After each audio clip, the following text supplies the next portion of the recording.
ಮಿತ್ರ ಏನು ಮಾಡೋದು ಎಂಬ ಹಾಗೆ ಅರ್ಥವಾಗುತ್ತಾ ಇದೆ. ಮಾಯಾವಿಹಾರಿ ಹೀಗೆಲ್ಲ ಮಾಡ್ತಾ ಇದ್ದಾನೆ ಎಂಬುದು ಅರ್ಥವಾಯ್ತಲ್ಲ. ನಿನ್ನಲ್ಲಿ ಹೇಳಿದ್ರೆ ನೀವು ಯಾವಾಗಲೂ ಇದನ್ನೇ ಹೇಳುವುದು ಅಂತ. ಏನು ಮಾಡಿದೆ? ಊಟ ಕರ್ಣನ ಕೂಡೆ, ಆಟ ಕರ್ಣನ ಕೂಡೆ, ಹೌದು, ಮೃಗಯ ಬೇಟೆ ಕರ್ಣನ ಕೂಡೆ. ನಾವು ನಮ್ಮೊಳಗೆ ಅವಿನಾದ್ವೈತ ಖಂಡಿತ. ಆದ್ರೆ ಈಗ ನೀನು ಇಲ್ಲ, ನಾನು ಇಲ್ಲ, ಯಾರೂ ಇಲ್ಲ ಅಂತ ರಾತ್ರಿ ಎಂಟರಲ್ಲಿ ಹುಡುಗ ವಿಜೃಂಭಿಸ್ತಾ ಇದ್ದಾನೆ. ಹೌದು, ಎಲ್ಲರನ್ನೂ ಕೊಲ್ಲುತ್ತಾ ಇದ್ದಾನೆ. ಹಾಗಾದ್ರೆ ಏನು ಮಾಡೋದು? ಏನು ಮಾಡೋದು ಎಂಬ ಹಾಗೆ ನಿನ್ನಲ್ಲಿ ಕೇಳುತ್ತಾನೆ. ನಾನು ನಿಮ್ಮಲ್ಲಿ ಹೇಳು. ನೀನು ಯುದ್ಧ ಮಾಡಿಕೊಂಡು, ಹೌದು, ನಾನು ಯುದ್ಧ ಮಾಡಿಕೊಂಡಿದ್ದೆ. ನಮ್ಮವರು ಎಲ್ಲರೂ ಸೋತಿದ್ದಾರೆ. ಒಂದು ದಾರಿ ಹುಡುಕಿಕೊಂಡು ಖಂಡಿತ ದಾರಿ ಹುಡುಕಿದ್ದೆ. ಏನ್ ಹೇಳಿ? ನಿನ್ನ ಕೈಯಲ್ಲಿ ಒಂದು ಶಕ್ತಿ ಇದೆಯಲ್ಲ, ಯಾವ? ವೈಜಯಂತಿ. ಹೌದು, ಶರ. ಹೌದು. ಆ ಶರದಿಂದಾಗಿ ಏನು ಮಾಡಲಾಗುತ್ತದೆ ಅನ್ನೋದು ನಾನು ಮನಗಂಡಿದ್ದೇನೆ. ಆದ್ದರಿಂದ ನೀನೇ ಇನ್ನೊಮ್ಮೆ ಯುದ್ಧಕ್ಕೆ ಹೋಗಿ ಆ ಶರವನ್ನು ಆ ಘಟೋತ್ಕಚನಿಗೆ ಬಿಟ್ಟೆ ಅಂತಾದ್ರೆ ಅವನ ನಾಮಾವಶೇಷವಾಗ್ತದೆ.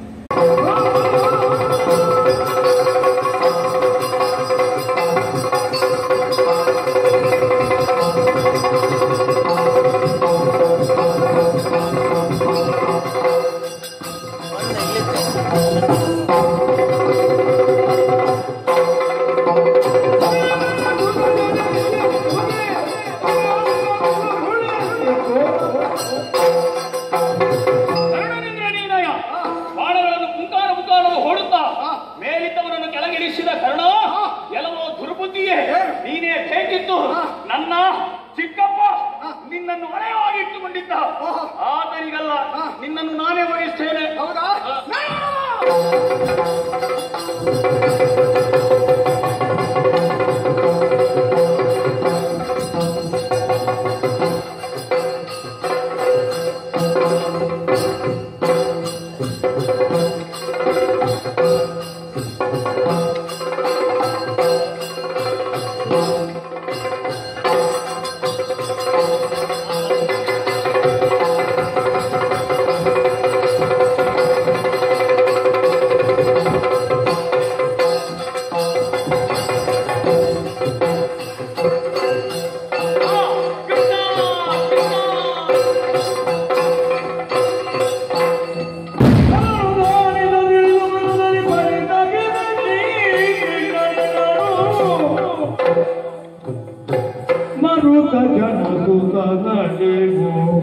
ಸಾಧಿಸಿ ಎರಡು ಸಂಯತಿಯ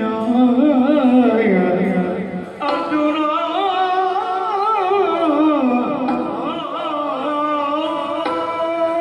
ನನ್ನನ್ನು ನೀನು ಯಾಕೆ ಕರೆಸಿದ್ದು ಅಂತ ನನಗೆ ಗೊತ್ತಾಗಲಿಲ್ಲ. ನೀನು ಜೊತೆಯಲ್ಲಿ ಬೇಕು ಅಷ್ಟೇ ಅಷ್ಟೇ. ನಿನ್ನನ್ನು ಉಳಿಸುವುದಕ್ಕಾಗಿಯೇ ಇಷ್ಟೆಲ್ಲವನ್ನು ಮಾಡಿದ್ದು. ವ್ಯರ್ಥವಾಗಿ ನಮ್ಮ ಮಗನಾದಂತಹ ಘಟೋತ್ಕಚನ ಮರಣವಾಗಿ ಹೋಯಿತಲ್ವೇ. ಜೀವನದಲ್ಲಿ ನಾವೊಂದು ಕಟು ಸತ್ಯವನ್ನು ತಿಳಿಯಬೇಕು ಭಾವ. ಏನದು? ಜೀವನದಲ್ಲಿ ನಾವು ಒಂದನ್ನು ಪಡೆಯಬೇಕಿದ್ರೆ ಮತ್ತೊಂದನ್ನು ಕಳೆದುಕೊಳ್ಳಲೇಬೇಕು. ಅಂದ್ರೆ ನಿನ್ನನ್ನು ಉಳಿಸಿಕೊಳ್ಳಲು ಸುಖವಾಗಿ ಘಟೋತ್ಕಚನನ್ನು ನಾವಿಂದು ಕಳೆದುಕೊಳ್ಳಬೇಕಾಗಿ ಬಂತು. ನನ್ನನ್ನು ಉಳಿಸಿಕೊಳ್ಳುವುದು? ಹೌದು. ಏನದು? ಕರ್ಣನಿಗೆ ಇಂದ್ರದತ್ತವಾದಂತಹ ಅಸ್ತ್ರವೊಂದು ಇತ್ತು. ಅದು ನಿನ್ನನ್ನು ಕೊಲ್ಲುವುದಕ್ಕಾಗಿ ಆತ ಮುಡಿಪಾಗಿರಿಸಿದ್ದ. ಅದು ಈ ಹೊತ್ತಿನಲ್ಲಿ ಘಟೋತ್ಕಚನ ಮೇಲೆ ಪ್ರಯೋಗವಾಗಿದೆ. ಒಂದು ವೇಳೆ ನಿನ್ನ ಮೇಲೆ ಪ್ರಯೋಗವಾಗಿದೆ, ನಿನ್ನನ್ನು ಉಳಿಸಿಕೊಳ್ಳುವುದಕ್ಕೂ ನನಗೆ ಕಷ್ಟವಾಗಿ ಹೋಗ್ತಾ ಇತ್ತು. ಅದನ್ನು ವಿರೋಧಿಸಿ ನಿಲ್ಲುವುದಕ್ಕೆ ನನಗೆ ಸಾಧ್ಯ ಆಗುತ್ತಿರಲಿಲ್ಲ. ನಿನ್ನನ್ನು ಉಳಿಸಲು ಸುಖವಾಗಿ ತನ್ನನ್ನು ತಾನು ಬಲಿದಾನವಾಗಿ ಕೊಟ್ಟ ಘಟೋತ್ಕಚ ಸರಿ, ಅಂತೂ ಈ ಹೊತ್ತಿಗೆ ನಮಗೆ ಜಯವೇ ಪ್ರಾಪ್ತವಾಗಿದೆ. ಅದ್ಭುತವಾದಂತಹ ಯುದ್ಧವನ್ನೇ ಮಾಡಿದನಲ್ಲವೇ? ಖಂಡಿತ ಹೌದು.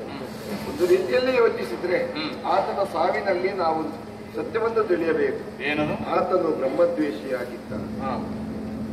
ಅಂತರಂಗದಲ್ಲಿ ಬ್ರಾಹ್ಮಣರ ಬಗ್ಗೆ ದ್ವೇಷವನ್ನು ಕಟ್ಟಿಕೊಂಡಿದ್ದಂತ ಆತನ ಅವನನ್ನು ಕೊಲ್ಲನೆ ನನಗೂ ನಿರ್ವಾಹ ಇಲ್ಲ ಅಂತ ಆಗಿತ್ತು. ಆದ್ದರಿಂದಲೇ ಈ ರೀತಿಯಾಗಿ ನಡೆದು ಹೋಯಿತು. ನಮಗಂತೂ ಶುಭವಾಗಿದೆ, ಮಂಗಳವಾಗಿದೆ ಎಂಬಲ್ಲಿಗೆ ಪುಣ್ಯತಮವಾದಂತಹ ಕಥೆ, ಕಥಾಂತರ್ಗತವಾದಂತಹ ತತ್ವ ಪ್ರಸಾದ ಸಕಲರಿಗೂ ಸಿದ್ಧಿಸಲಿ ಎಂಬ ಹಾಗೆ ನಮ್ಮ ಆರಾಧ್ಯ ಮೂರ್ತಿಯಾದಂತಹ ಕೋದಂಡರಾಮಸ್ವಾಮಿ ಪಂಚಮುಖಿ ಆಂಜನೇಯ ದೇವರಿಗೆ ವಂದಿಸುತ್ತಾ ಪುಣ್ಯತಮವಾದಂತಹ ಈ ಕಥೆಗೆ ಮಂಗಳ ಗೀತೆಯನ್ನು ಹಾಡು. ಭದ್ರಂ ಶಿವಂ ಮಂಗಳಂ